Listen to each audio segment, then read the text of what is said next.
नमस्कार, आप देख रहे हैं काल चक्र। मैं आपके साथ पूजा राठौर शर्मा और स्टूडियो में हमारे साथ मौजूद हैं प्रश्न कुंडली विशेषज्ञ पंडित सुरेश पांडे जी। पंडित जी, आपका बहुत बहुत स्वागत है। धन्यवाद।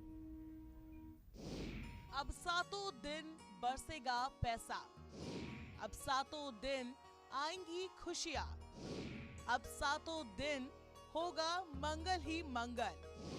7 दिन 7 देवता और 7 पाठ पूरी करेंगे आपकी हर मनोकामना। देखिए काल चक्र। जी हाँ, अब सातों दिन धन भी बरसेगा, बरकत भी होगी, खुशियां भी आएंगी, कष्ट भी मिटेंगे। अब 7 दिन पूरी होंगी आपकी सभी मनोकामनाएं और सातों ही दिन मिलेगा भगवान का आशीर्वाद, क्योंकि आज काल चक्र में पंडित जी आपको 7 दिनों के 7 देवता, 7 पाठ और उनके चमत्कार के बारे में बताएंगे। तो किस दिन कौन सा पाठ आपकी सोई किस्मत को जगा सकता है, किस दिन कौन सा पाठ आपकी बिगड़ी बना सकता है, और सातों दिन पाठ करने के क्या है नियम और सावधानियां, ये भी आज पंडित जी से हम जानेंगे। अगर आपका भी कोई सवाल है तो आप हमें फोन कर सकते हैं। हमारा नंबर नोट कीजिए 0120-665-2411। और अभी तो चलिए पंडित जी, आज की महत्वपूर्ण चर्चा की शुरुआत करते हैं और सबसे पहले बात कर लेते हैं सोमवार की। जी हाँ, सोमवार के दिन किस देवी देवता के सामने कौन सा पाठ करने से हमारी कौन कौन सी मनोकामनाएं पूरी हो सकती है। तो सबसे पहले दर्शकों को पंडित जी यही बताइए, सोमवार का दिन किस तरह से किस पाठ, किस देवी देवता की पूजा पाठ करनी चाहिए। देखो, ऐसा है पूजा, सनातन धर्म में उपासना से सब कुछ संभव माना गया है और तपस्या को मानव जीवन की सबसे बड़ी पूंजी माना गया है। चाहे पार्वती ने तपस्या की हो प्रभु शिव को प्राप्त करने के लिए, चाहे जगत जननी जगदम्बा ने आराधना की हो माँ पार्वती की भगवान राम को पाने के लिए, यहाँ तक कि देवी देवताओं को भी तप करना पड़ा है। ऐसे में एक बात अपने सभी दर्शकों को बताना चाहूँगा। नारद जी हिमालय से कहते हैं जौ तप करई कुमारी तुम्हारी, भावी हूँ मैं टिस कहीं त्रिपुरारी। तो भैया, अगर कोई बड़ा प्रबल होनहार है, किसी का मृत्यु योग है, किसी का निर्धन योग है, किसी का पुत्रहीन योग है, असंभव से असंभव कार्य को भी शिव की आराधना से ठीक किया जा सकता है। भगवान भोलेनाथ को शिव चालीसा बहुत प्रिय है। सोमवार के दिन शिवलिंग का विधिवत पूजन करके, अगर आप मंदिर जा सकते हैं तो उत्तम, नहीं तो अपने घर में ही एक नर्मदेश्वर शिवलिंग या पारे का शिवलिंग रख लीजिए और उसे पीतल की थाली में रख करके जल, दूध, गन्ने का रस न हो तो चीनी का रस, शहद, दही, घी से दिव्य अभिषेक करके शुद्ध जल से धो करके और फिर उन्हें एक दूसरे पीतल की प्लेट में ऊपर विराजमान कर दीजिए। उनके ऊपर कलावा, रक्षा सूत्र, हल्दी मत चढ़ाइएगा शिव जी को। शिव जी संहार के देवता हैं, इन्हें हल्दी नहीं चढ़ाई जाती। हल्दी जमीन में से पैदा होती है, इन्हें भस्म विभूति चढ़ाई जाती है। जहाँ हल्दी का नंबर आए वहाँ भस्म विभूति चढ़ाइएगा और शिव चालीसा का पाठ करिएगा। सोमवार के दिन शिव चालीसा का पाठ करने से पाप ताप से मुक्ति मिलती है, रोग से मुक्ति मिलती है, लंबी आयु मिलती है। आशुतोष तुम अवढर दानी, आरत हरहु दीन जन जानी। गोस्वामी तुलसीदास जी कहते हैं कि भगवान शिव तो औढ़र दानी हैं। ये अपने भक्तों की आर्त पुकार तत्काल सुनते हैं और असाध्य से असाध्य रोगों को ठीक करने के लिए सोमवार के दिन शिव चालीसा का पाठ करके वैदिक ब्राह्मणों को दूध का दान करने से निसंदेह लाभ मिलता है। अगर आपको कोई वैदिक ब्राह्मण नहीं मिलता है तो शिव मंदिर के पुजारी को भी आप दूध और चीनी ले जा करके दान करेंगे तो उसका लाभ आपको मिलेगा। शिव चालीसा के पाठ के साथ साथ पितरों को अगर तिलांजलि दी जाए तो इससे सारे ग्रह दोष समाप्त हो जाते हैं। काला तिल जल में मिला करके अगर पितरों का तर्पण किया जाए तो निश्चित रूप से पितर जो प्रेत योनि में भटक रहे हैं उन्हें भी राहत मिलती है। ओम त्र्यंबकम यजामहे सुगंधिम पुष्टिवर्धनम उर्वारुकमेव बंधनान् मृत्योर्मुक्षीयमामृतात्। ओम नमः शिवाय। महामृत्युंजय मंत्र के साथ शिव चालीसा का पाठ करने से सुख समृद्धि और संतान का सुख मिलता है। अधिकार, राजसत्ता, राजनीतिक शक्ति और प्रशासनिक शक्तियां पाने के लिए शिव चालीसा का पाठ जरूर करना चाहिए। और शिव चालीसा का पाठ करने के बाद 2 मिनट के लिए भगवान शिव का आपको मानस पूजा भी करनी चाहिए। रत्नैकल्पितमासनं हिमजलै स्नानं च दिव्यांबरं नानारत्नविभूषितं मृगमदामोदाङ्कितं चन्दनं जाति चम्पकबिल्वपत्ररचितं पुष्पं च धूपं तथा दीपं देवदयानिधे पशुपते हितकल्पितं गृह्यताम्।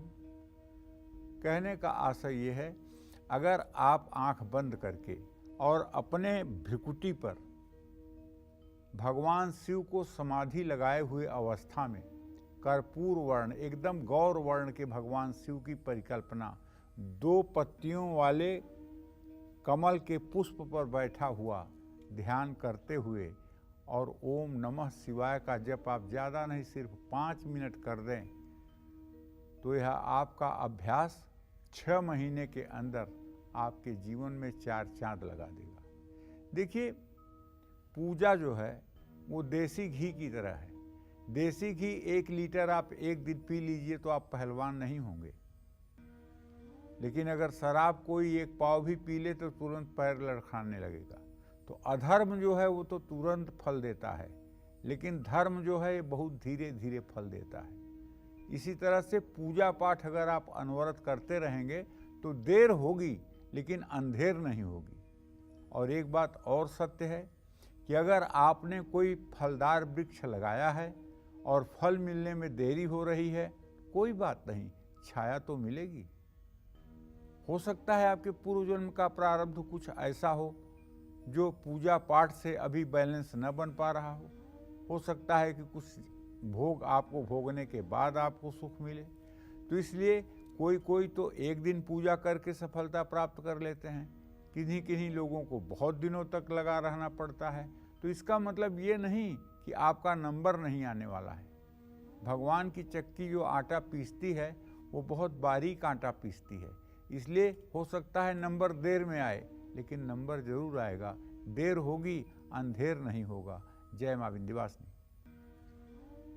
और चले अब एक बहुत जरूरी जानकारी हमारे सभी दर्शकों के लिए। 4 अप्रैल, जी हाँ, 4 अप्रैल को कालचक्र को 12 साल पूरे हो रहे हैं। आप अपने वीडियोस के माध्यम से कालचक्र के इस सुनहरे और बेमिसाल सफर का हिस्सा बन सकते हैं।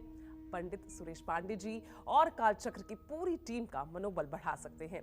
आप हमें अपने वीडियोस हमारी ईमेल आईडी पर भेज सकते हैं। हमारी ईमेल आईडी नोट कीजिए, kalchakra@bagnetwork.in। आप अपने अनुभव हमसे साझा करेंगे तो ये दिन और खास बन जाएगा। और पंडित जी, इस बीच हमारे साथ एक कॉलर जुड़ गए हैं, संतोष, दिल्ली से है फोन लाइन पर। संतोष जी, सवाल पूछिए। प्रणाम पंडित जी। हाँ, सदा सुखी रहो बेटा।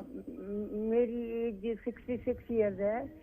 मेरे पति पे एक केस बना हुआ, वो केस उनके हक में हो जाएगा और कब खत्म होगा?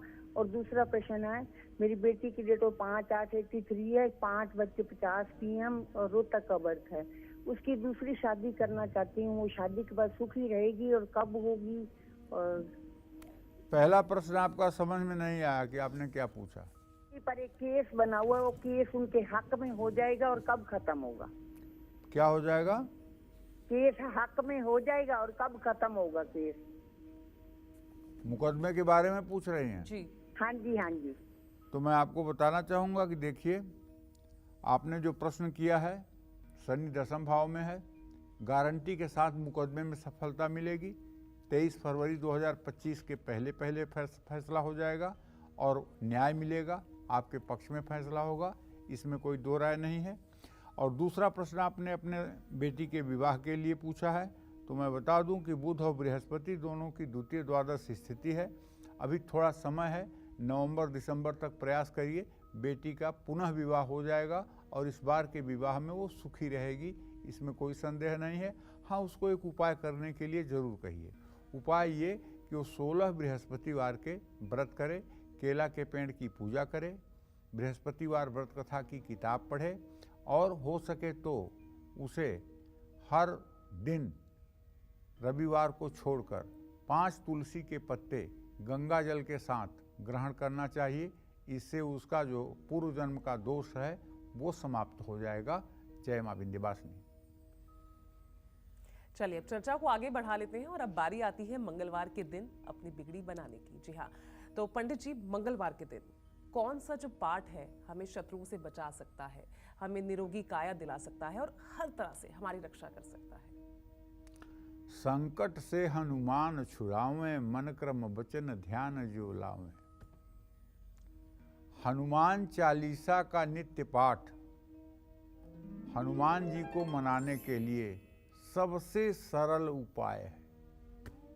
मैं अपने अनुभव की बात बता रहा हूं।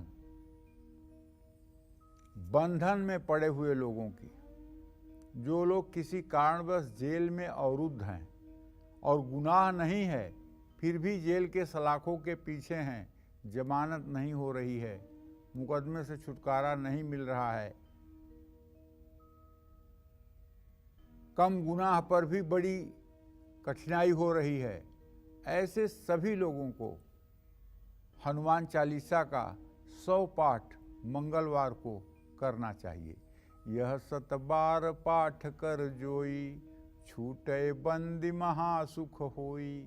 जानते हैं, हनुमान चालीसा का पाठ सिर्फ इसलिए नहीं होता कि बंधन छूट जाएगा। हनुमान चालीसा का 100 पाठ इसलिए भी करना चाहिए कि अगर आपका कोई बच्चा या परिवार का कोई सदस्य लापता हो गया है या रूठ कर घर से चला गया है और उसका आपको पता नहीं चल रहा है, तब भी आप अगर हनुमान मंदिर में बैठ करके 7 दिन लगातार हनुमान चालीसा के 100 पाठ करिए और घी का दिया जला करके हनुमान जी को सिंदूर और चमेली के तेल का चोला का लेप करवा करके, हनुमान जी को लाल फूलों की माला चढ़ा करके और लड्डू तुलसी का प्रसाद चढ़ा करके, तो निश्चित रूप से रूठा हुआ व्यक्ति, गायब हुआ व्यक्ति, लापता व्यक्ति, उसका भी पता चल जाएगा। शारीरिक अगर कमजोरी है, नासै रोग मिटे सब पीरा, जो सुमिरे हनुमत बलबीरा। तो अगर शारीरिक कमजोरी है तो शारीरिक कमजोरियों से भी हनुमान जी मुक्ति प्रदान करते हैं। मंगल से संबंधित जितने भी रोग हैं, चाहे वो डायबिटीज हो, चाहे वो शुगर हो, चाहे वो ब्लड प्रेशर हो, ये सब, चाहे माइग्रेन की शिकायत हो, ये सब मंगल के प्रभावित रोग हैं। मैं ये तो नहीं कहता हूँ कि हनुमान चालीसा पढ़ने से आपका शुगर ख़त्म हो जाएगा, ये तो नहीं कहता हूँ कि ब्लड प्रेशर ख़त्म हो जाएगा, लेकिन अगर सचमुच में आप 10 पाठ रोज़ हनुमान चालीसा का करने लगें और हनुमान मंदिर में या पीपल के नीचे बैठकर करने लगें, तो आपका शुगर कंट्रोल रहेगा, आपका ब्लड प्रेशर कंट्रोल रहेगा। थोड़ी सी दवाइयाँ आपके लिए चमत्कार बन जाएंगी और आपका संयम नियम आपको स्वस्थ रखेगा। आप चिरंजीवी दीर्घायु जीवन जिएंगे। मंगलवार और रविवार को पुरुषों को चाहिए, महिलाओं को चाहिए कि ब्रह्मचर्य का पालन करें। हनुमान जी की उपासना मंगलवार को की जाती है, तो मंगलवार के दिन तो पूर्ण रूपेण ब्रह्मचर्य का पालन होना चाहिए। सुबह और शाम हनुमान चालीसा का पाठ करने से कानूनी मामलों में राहत मिलती है। संकट से हनुमान छुड़ावें, मन क्रम वचन ध्यान जो लावें। हनुमान चालीसा के पाठ के बाद बजरंग बाण का पाठ करने से सहस्रा बाहु की तरह भी अगर शत्रु है, अर्थात अगर ये बहुत बड़ा शत्रु है तो वह भी शत्रु पीड़ा से व्यक्ति निजात पा जाता है। व्यक्ति आजीवन दूसरों के षड्यंत्र से बचा रहता है। गठिया, वात, सिरदर्द, कंठरोग, डायबिटीज, रक्तचाप, जोड़ों के दर्द से अगर आप परेशान हैं तो 21 या 26 दिनों तक हनुमान बाहुक का पाठ करिए। जिनके शरीर में गिल्टियां निकल आई हैं या जिनके शरीर में कोई ऐसा घाव हो गया है या फोड़े फुंसियां निकलती हैं या चमड़ी फट जाती है, वहाँ से एक्जिमा की शिकायत है, तो आपको मंगलवार और शनिवार दोनों दिन हनुमान मंदिर जाकर के 10-10 पाठ हनुमान चालीसा के करने चाहिए और 10-10 पाठ हनुमान बाहुक के करने चाहिए। गोस्वामी तुलसीदास जी को एक बार पूरे शरीर में फोड़ा फुंसी हो गया और वो ठीक ही नहीं हो रहा था। हनुमान जी सिद्ध थे।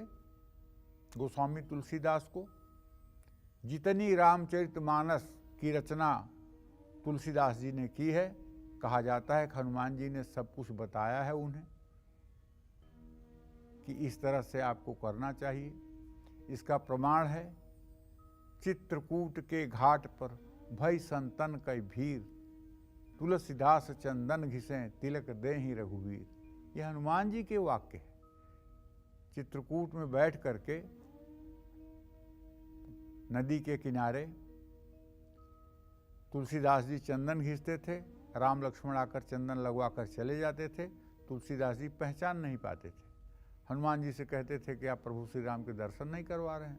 हनुमान जी कहते थे, अरे मैं, वो लोग तो आते हैं, चंदन लगवाते हैं, चले जाते हैं। बोले, अच्छा ठीक है, तो आप मुझे बताइएगा कब आते हैं। तो जब आए तो तोते के रूप में हनुमान जी ने कहा, चित्रकूट के घाट पर भई संतन कई भीर, तुलसीदास चंदन घिसे तिलक देहि रघुवीर। उस समय प्रभु श्री राम को चंदन लगा रहे थे। तुलसीदास जी चरण पकड़कर बैठ गए और उनको दर्शन मिल गया।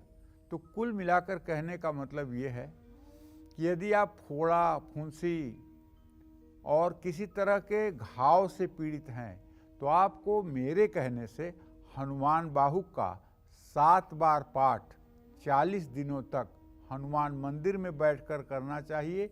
यदि असाध्य से असाध्य घाव है, वो भी छोटी से छोटी इलाज के तहत ठीक हो जाएगा। शनिवार हनुमान मंदिर जाकर हनुमान चालीसा का पाठ करना चाहिए। हनुमान जी को गुड़ और भीगे हुए चने का भोग लगाने से भी घर में सुख शांति रहती है। और हनुमान जी की उपासना तो आप समझ ही रहे हैं, कलयुग में हनुमान जी से ज़्यादा कोई प्रत्यक्ष देवता नहीं है। उसका उदाहरण इस समय आपको बागेश्वर धाम वाले धीरेन्द्र कृष्ण शास्त्री हैं। हनुमान जी की उनके ऊपर कृपा है। आप देखिए किस तरह से आपकी मन की बातें वो जान जाते हैं, किस तरह से उनका आशीर्वाद फलीभूत हो रहा है। वो सिर्फ हनुमान जी की कृपा से संभव है। हनुमान जी कलयुग के प्रत्यक्ष देवता हैं और जो भी व्यक्ति हनुमान जी की उपासना करता है उसके जीवन में ऋण, रोग और दरिद्रता का कोई स्थान नहीं होता है। जय मां विंध्यवासिनी।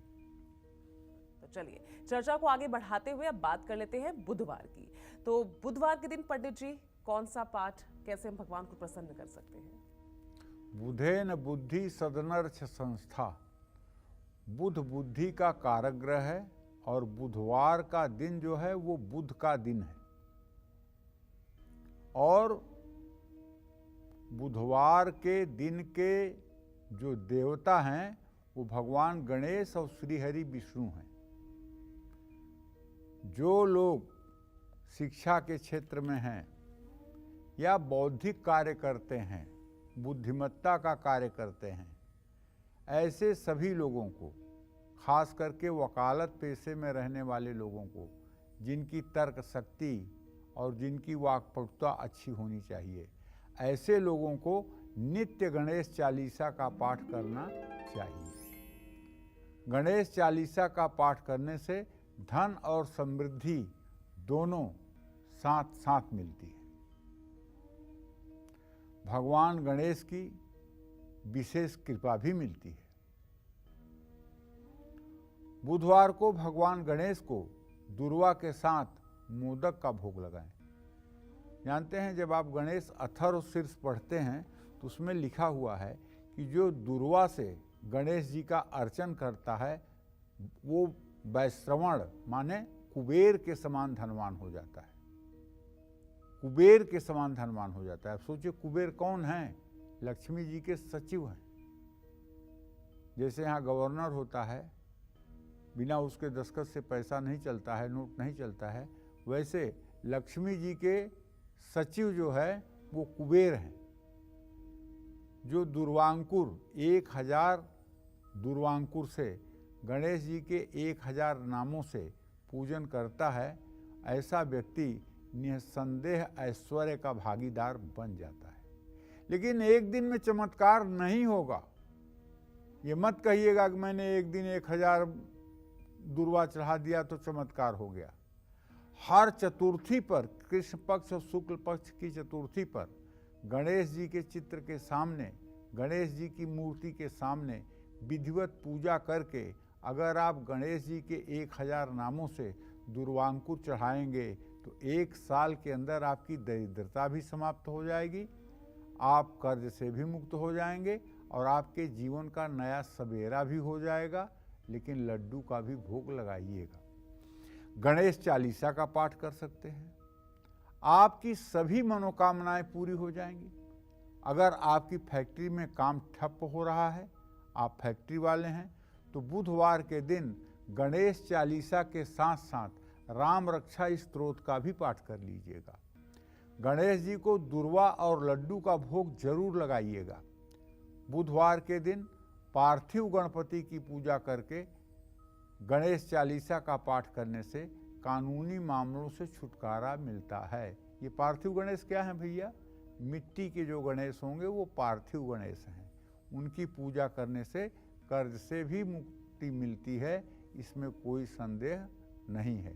और यदि इसके साथ साथ राम रक्षा स्तोत्र का भी पाठ किया जाए और राम दरबार की भी पूजा की जाए, तो पढ़ाई में यदि आपको व्यवधान आ रहा है तो मैं विश्वास के साथ कह सकता हूँ, यदि आपके संतान की पढ़ाई में व्यवधान है या स्वयं आपकी पढ़ाई में व्यवधान है, पढ़ा हुआ आप भूल जाते हैं, सब कुछ आपको आता है, परीक्षा में आप लिख नहीं पाते हैं, तब तो आपके लिए गणेश चालीसा और गणेश अथर्व शीर्ष का पाठ वरदान साबित होगा।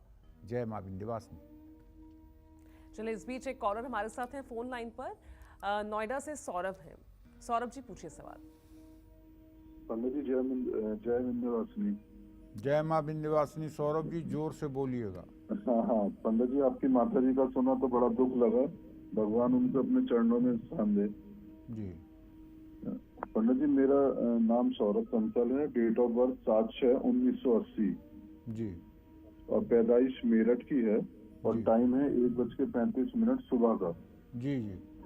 हमारे घर से दवाइयाँ नहीं निकलती हैं बिल्कुल भी, कभी मदर बीमार रहती है, कभी मैं बीमार रहता हूँ, दवाइयों से घिरे रहते हैं हम बिल्कुल।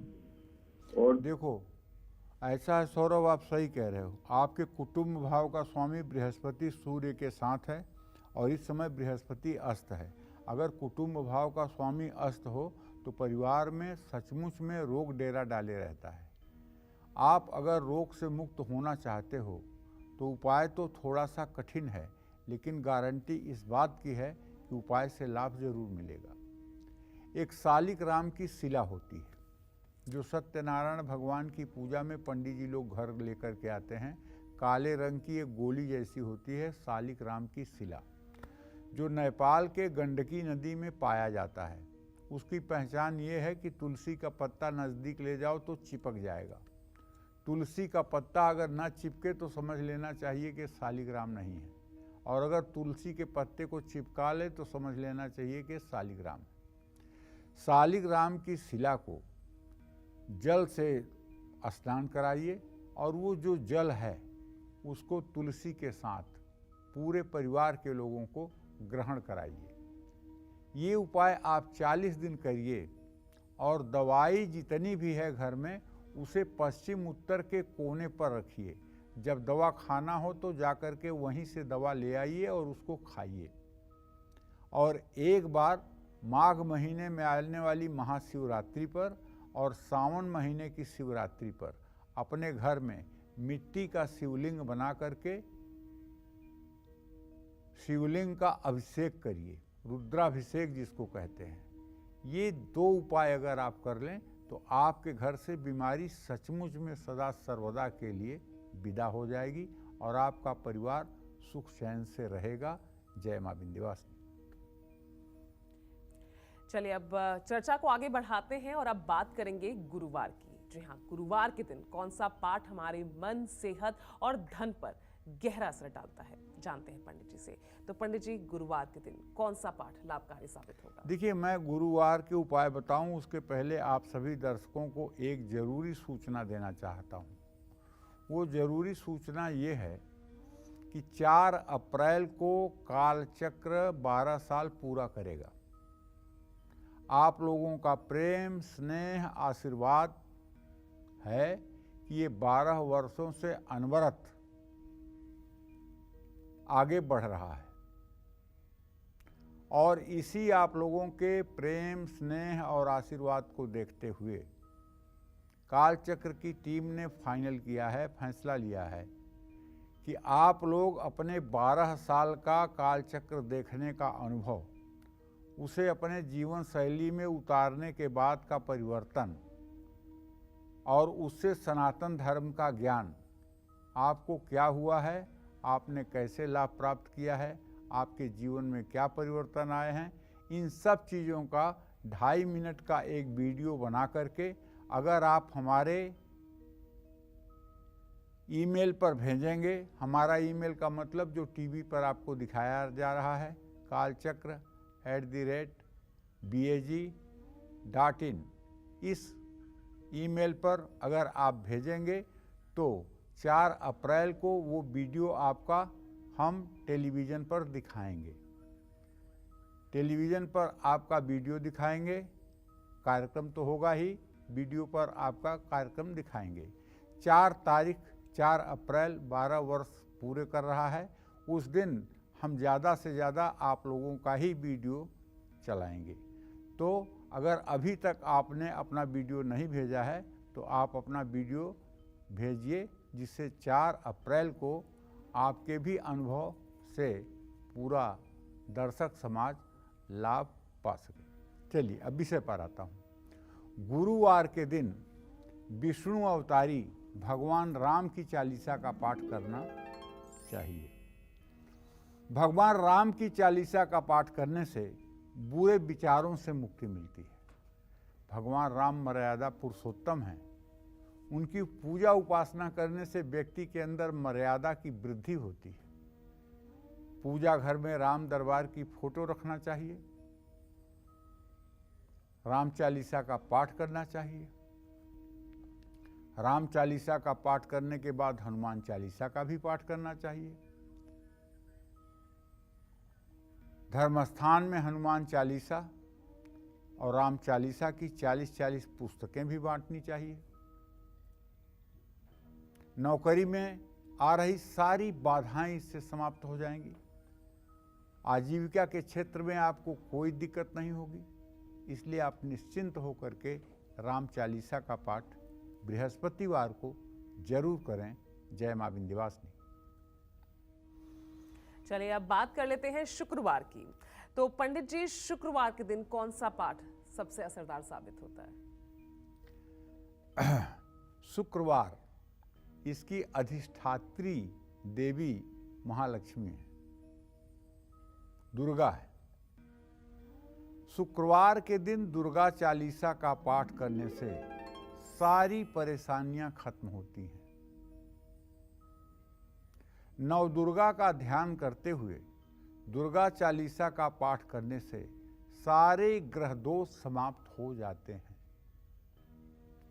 दुर्गति दुरावई सा दुर्गा, जो दुर्गति का नाश कर दे वो दुर्गा है।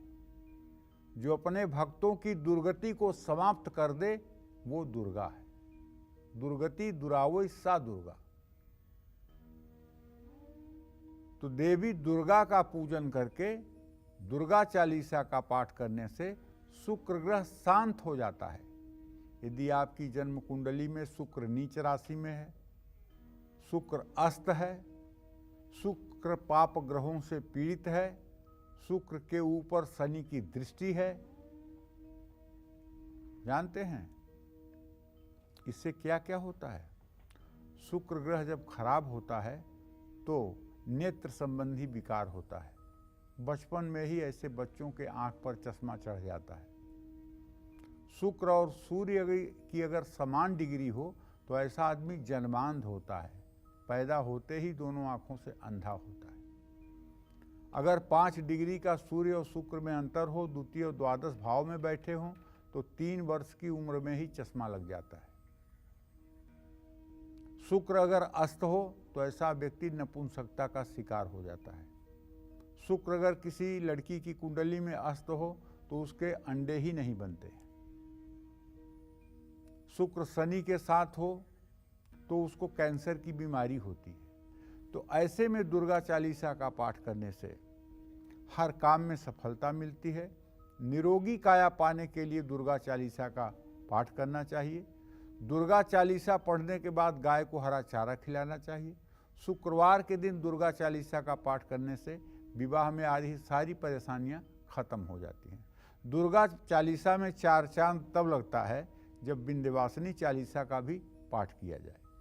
तो दुर्गा चालीसा का पाठ यदि आप करते हैं तो विंध्यवासिनी चालीसा का पाठ करना मत भूलिएगा, क्योंकि विंध्यवासिनी आदिशक्ति हैं। आदिशक्ति जे जग उपजाया, जिसने पूरे सृष्टि की रचना की है वो देवी हैं विंध्यवासिनी। इसलिए दुर्गा चालीसा के साथ साथ विंध्यवासिनी चालीसा का भी पाठ करिएगा। जय मां विंध्यवासिनी।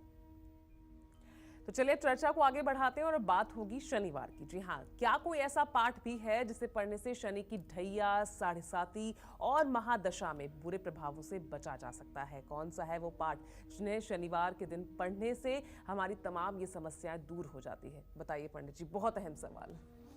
देखो, चाहे शनि की ढैया हो, चाहे साढ़े साती हो, चाहे महादशा हो, अगर शनि देव की उपासना कर ली जाए तो कुछ भी असंभव नहीं है।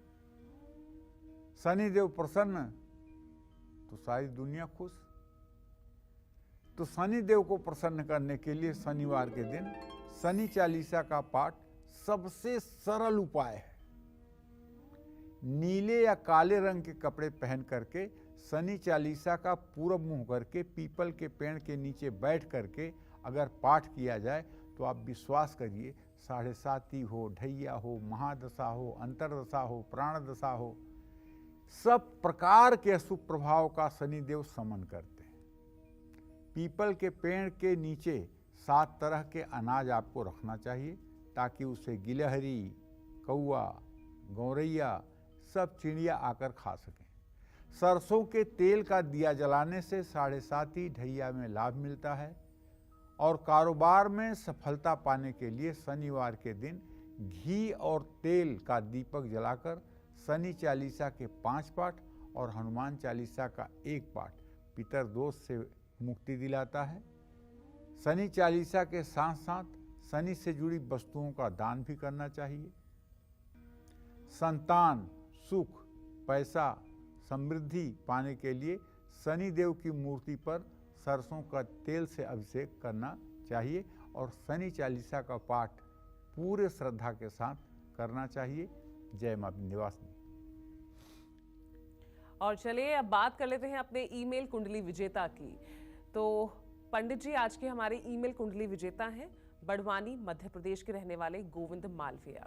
इन्होंने हमें ईमेल करके अपने करियर और शादी के बारे में जानना चाहा है। इनकी डिटेल्स पंडित जी आपको मैं बता दूं। नाम गोविंद मालविया है और जन्म की तिथि है 20 जून 1992। जन्म का समय है रात के 9:50 पर और जन्म का स्थान मध्य प्रदेश का बड़वानी इलाका। पंडित जी, इनका जो पहला सवाल है वो ये है कि इनकी शादी कब और कैसी लड़की से होगी, और दूसरा इनका सवाल है कि कौन सा काम इनको करना चाहिए जिसमें इन्हें सफलता मिल जाए। देखो, ऐसा है, गोविंद मालवी का जन्म जो हुआ है ये मकर लग्न और कुंभ राशि में हुआ है। इनके विवाह भाव का स्वामी चंद्रमा द्वितीय भाव में बैठा हुआ है जो विधुर योग बनाता है। ऐसे लोगों के विवाह के बाद पत्नी की मृत्यु हो जाती है। और दूसरी बात, इन्हें कुंडली में इनके चतुर्थ भाव में मंगल है, इससे ये मांगलिक दोष से भी संयुक्त है। ऐसे लोगों के विवाह में बहुत विलंब होता है और इनके विवाह में भी अभी 2 वर्षों का विलंब बना हुआ है। वैवाहिक जीवन ठीक रहेगा, लेकिन पत्नी जीवित रहे, पत्नी अच्छी रहे, इसके लिए विवाह के बाद पत्नी के लिए महामृत्युंजय कराना चाहिए, चंद्रमा का दान करना चाहिए। और जहाँ तक करियर का प्रश्न है, वो तो ऐसा है, काफ़ी संघर्ष के बाद सफलता मिल जाएगी। जय माँ विंध्यवासिनी। तो चलिए अब जल्दी से अपने इस स्पेशल सेगमेंट की शुरुआत करते हुए पंडित जी से जानते हैं रविवार के दिन कौन सा पाठ हमारे जीवन में चमत्कार कर सकता है। तो बताइए पंडित जी, रविवार का दिन। रविवार के दिन गायत्री चालीसा के पाठ करने से महालक्ष्मी, महाकाली, महासरस्वती तीनों देवियों की पूजा करने से बल, बुद्धि और ऐश्वर्य की प्राप्ति होती है। हर तरह की मनोकामना भी पूरी होती है। रोगों से मुक्ति पाने के लिए रविवार को सूर्य को अर्घ्य दें। रविवार को सूर्यास्त से पहले गायत्री चालीसा का पाठ करें। अगर आप कोई विशिष्ट सिद्धि चाहते हैं तो देवी भागवत के 12वें स्कंध का पहले अध्याय से 6वें अध्याय तक का अगर आप रोज पाठ करना शुरू कर दें तो आपके घर में चाहे जैसा पितर दोष हो, चाहे जैसा प्रेत दोष हो और चाहे जैसा तंत्र मंत्र का प्रकोप हो, अगर आप 12वें स्कंध का पहले अध्याय से 6वें अध्याय तक रोज पाठ करना सूर्योदय के समय शुरू कर दें तो मैं पूरी गारंटी देता हूं कि 24 दिनों के अंदर आपकी समस्याओं का हल आपको मिल जाएगा। इसमें संदेह नहीं है। जय मां विंध्यवासिनी।